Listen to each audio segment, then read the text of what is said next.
గతంలో మంత్రిగా పనిచేసిన ఎలాంటి వివాదాలు లేకుండా పనిచేసిన వ్యక్తి ఆయన.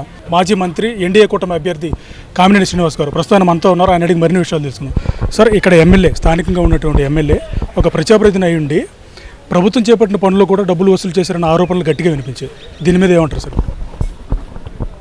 తప్పకుండా ఇవాళ ఎమ్మెల్యే గారి కుటుంబం, ప్రముఖంగా వాళ్ళ పెద్దబ్బాయి వినయ్ అన్న ఆయన ఈ ఇసుక దందా, అలాగే రౌడీలను పెట్టించి ఒక రౌడీల్ని జీతాలు ఇచ్చి పోషిస్తా అందరినీ వాళ్ళ మీద పోస్టింగ్లు పెట్టి కొట్టిస్తాం. చెరువులు ఎవరు తవ్వాలన్నా మట్టి వాళ్ళకి ఇచ్చేయాలి. ఏది అన్ని ప్రతి విషయంలోనూ మంచికి కాకుండా చెడుకి ఎగ్జాంపుల్గా వినయ్ అన్న ఆయన ఈ నియోజకవర్గంలో బిహేవ్ చేసి చాలా తప్పులు చేశాడు. 300 లారీలు ప్రతిరోజు కైకిలూరు నుంచి బయటికి వెళ్తున్నాయంటే ఒక 6-7 ఆ ఇసుక దందా చేస్తారు. నా చెరువులో మట్టి నేను తవ్వుకోవడానికి లేదు, ట్రాక్టర్ ఉంటే ఎంఆర్ఓలు వచ్చి పట్టుకుంటున్నారు. బట్ 300 లారీ ట్రిప్పర్లు మాత్రం బయటికి భీమవరం, గుడివాడ వెళ్తున్నాయి. రెండోది, ఈ నియోజకవర్గంలో 559 ఎకరాలు తీసుకుని వాళ్ళు ఎమ్మెల్యే కాబట్టి బయట 1,00,000 పైన ఉంటే వీళ్ళు 60,000కి 70,000కి లీజ్ ఇచ్చి, లేకపోతే వాళ్ళ చెరువులు ఎండగట్టేస్తాను. ఎమ్మెల్యే గారు వినయ్ గారు చేసిన తప్పులు నియోజకవర్గంలో ప్రజలందరికీ తెలుసు. రాబోయే రోజుల్లో ఈ అన్నిటి మీద డెఫినెట్గా చర్యలు ఉంటాయి. జీవితంలో ఇలాంటి పరిస్థితి వస్తుందని ఊహించాల. మనం ఎప్పుడు మనం నుంచుంటాం, మీరు సపోర్ట్ చేయాలని అడుగుతాం. కానీ ఇవాళ నియోజకవర్గంలో పార్టీలు, తెలుగుదేశం, జనసేన, బీజేపీ పార్టీలు నాయకులు, పార్టీలోని వ్యక్తులే కాదు, కామన్ మ్యాన్ కూడా వచ్చి మీరు నుంచోవాలండి అనే పరిస్థితి నాకు వస్తాం. నిజంగా ఇలాంటి పరిస్థితి వస్తుందని ఊహించాల. దీనికి ముఖ్య కారణం జగన్మోహన్ రెడ్డి గారు, నాగేశ్వరరావు, వినయ్ ముఖ్య కారణం. ఇవాళ అలాంటి పరిస్థితుల్లో చాలా పనులు నేను మంత్రిగా చేశాను. నాకు అవకాశం కైకిలూరు నియోజకవర్గ ప్రజలు ఇచ్చారు, వాళ్ళకి రుణపడి ఉండి చేశాను. ముఖ్యంగా చిన్న చిన్న పనులు తప్పకుండా ఎమ్మెల్యేగా మన బాధ్యత చేసినప్పుడు చేస్తాం. ముఖ్యంగా 3 విషయాల్లో నేను కొంచెం పెద్ద విషయాలు టేకప్ చేసి, నేను ఎందుకంటే నా వయసు రీత్యా నేను ప్రజలందరి దగ్గర కైకిలూరు నియోజకవర్గంలో నాకు అలా మంచితనం అనేది చిరస్థాయిగా ఉండాలనే కోరికతో 3 పెద్దలు. ఒకటి, ఎక్కడ చూసినా నీళ్లు ఉంటాయి, తాగుతానికి నీళ్లు ఉండవు. అందుకని కేంద్రం నుంచి హయ్యెస్ట్ నిధులు కైకిలూరు తీసుకొచ్చి జలజీవన్ మిషన్ ద్వారా కైకిలూరుకి మంచినీటి సమస్య ఈ నియోజకవర్గంలో అన్ని గ్రామాల్లో తీరుస్తూ నెంబర్ 1. నెంబర్ 2, జగన్మోహన్ రెడ్డి గారు వచ్చిన తర్వాత రకరకాల కారణాలతో ఆక్వా పరిశ్రమ, ఇక్కడంతా మెయిన్గా ఆక్వా, వాళ్ళందరూ నష్టాల్లో ఉన్నారు. కరెంటు రేట్లు 5 రూపాయలు చేసేసి బిల్లు వస్తే రైలు చెరువులాళ్ళు షాక్ కొడతాను. ఆ రేట్లు, అలాగే వాళ్ళకున్న ప్రభుత్వం తరఫున చేయవలసిన ప్రతి పని చేయించి ఆక్వా రంగాన్ని మళ్ళీ లాభసాటిగా చేస్తాం. 2. 3, కొల్లేరుకి ఎంతో కాలం నుంచి ప్రయత్నం చేసి మనం దాదాపు 80% పూర్తి చేసాం. ఈ 5 ఏళ్ళు ఎవరూ పట్టించుకోలే.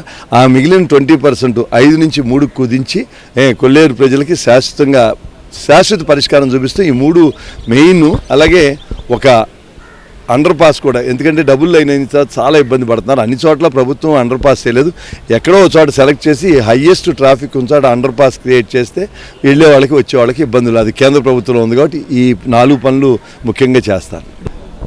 అభివృద్ధి ఏమీ జరగకుండా గ్రామంలో ఉన్న నాయకులతో సచివాలయం అని, అక్కడ పని ఏమి లేదు, పాట లేదు. సచివాలయం అని, విలేజ్ క్లినిక్ అని అక్కడ ఎవ్వరూ ఉండలేదు. అలాగే రైతు భరోసా కేంద్రం అని, ఈ 3 విలేజ్ల్లో ఏ ఒక్క మంచి పని జరగట్లే. కానీ ప్రభుత్వం ఇవ్వలేదు. ప్రజల సొమ్ము చాలామంది సర్పంచులు, గ్రామంలో పెద్దలు ఇరుక్కుపోయారు. వాళ్ళు డబ్బు కట్టించి దానివల్ల ప్రజలకు ఉపయోగం లేకుండా ఉంది. ఎమ్మెల్యే గారు వాడిన భాష అందరి మీద, రాజకీయాల్లో ఒక జగన్మోహన్ రెడ్డి గారి ఒక విష సంస్కృతి వచ్చింది. అందరు ఎమ్మెల్యేలు ఆయనే తిట్టమంటాం, చంద్రబాబు నాయుడు గారిని, పవన్ కళ్యాణ్ని. ఎమ్మెల్యేలు కూడా నా జీవితంలో నన్ను ఎవ్వరు అన్న మాటలు ఎమ్మెల్యే గారు మాట్లాడారు. నేను ఆయన ఎమ్మెల్యే గారని పిలిస్తే నా ఎదురుగా ఎవరు క్రిటిసైజ్ చేసినా కూడా అది పద్ధతి కాదు. ఆయన అందరికీ ఎమ్మెల్యే, ప్రజలు ఎన్నుకున్న వ్యక్తి.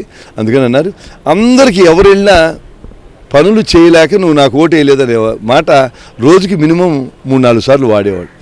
అలాగే ఇలా మీకు చెప్పాను, చెరువులు, మట్టి దందా, జగనన్న కాలనీ అని ఆ చుట్టుపక్కల భూములు కొనుక్కోవటం, మట్టి పూడికలో, ఇది ఒకటి కాదు అన్నీ చేసి ప్రజలందరూ తెలుసు. ఇక్కడ అందరికీ తెలుసు తన ఆస్తి విలువ పెంచుకోవడానికి పంచాయతీకి ఆదాయం వచ్చే బిల్డింగులు గవర్నమెంట్ స్థలంలో ఉంటే దాన్ని కొట్టేశారు. అదే కాకుండా ఇక్కడ ఈ నియోజకవర్గంలో ఇప్పుడు దాకా కుటుంబ పాలన కానీ రౌడీయిజం కానీ ఎప్పుడు లేదు, తీసుకొచ్చారు.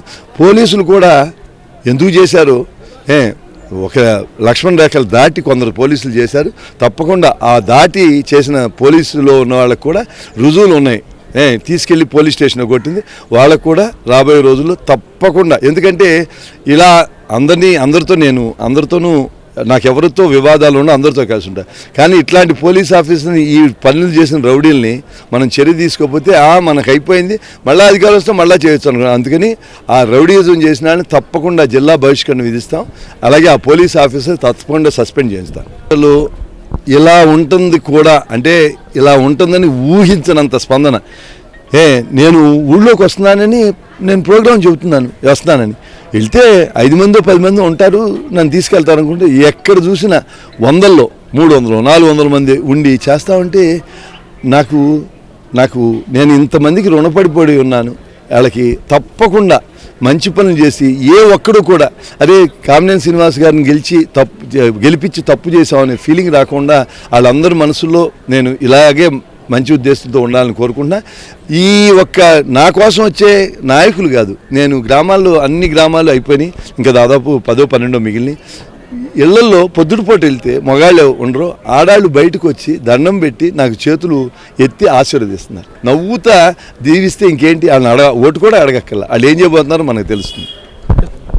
అంటే ఒక దాంట్లో ఫెయిల్ అయితే ఆటపాకను పట్టించుకోలేదు, ప్రతి దాంట్లోనూ ఫెయిల్ అయిపోయి ఒక ఆటపాక ఏంటి, తప్పకుండా ఆటపాక పక్షుల కేంద్రంగా అభివృద్ధి చేసి అది ఒక మంచి కేంద్రంగా చేస్తాం. తప్పకుండా ప్రజలకి ఏది అవసరం అది ఎమ్మెల్యే గారికి కూడా అర్థమవుతుంది. ఏంటి అసలు నాకు నిన్న అన్నారంటే ఏంటి, నాకు అసలు ఎదురే లేదనుకున్నా, ఒక్కడు కూడా నా దగ్గర మిగలలేదు ఏంటి అని. దీనికి ఎవ్వరూ కారణం కాదు, ఆయనే కారణం. అందుకని ఆయన ఆలోచించుకుని చేసిన ఆ తప్పులు మళ్ళీ రాబోయే రోజులు ఎవరూ చేయకుండా ఉండటానికి ఏం చర్యలు తీసుకోవాలో అవన్నీ తీసుకుంటాం.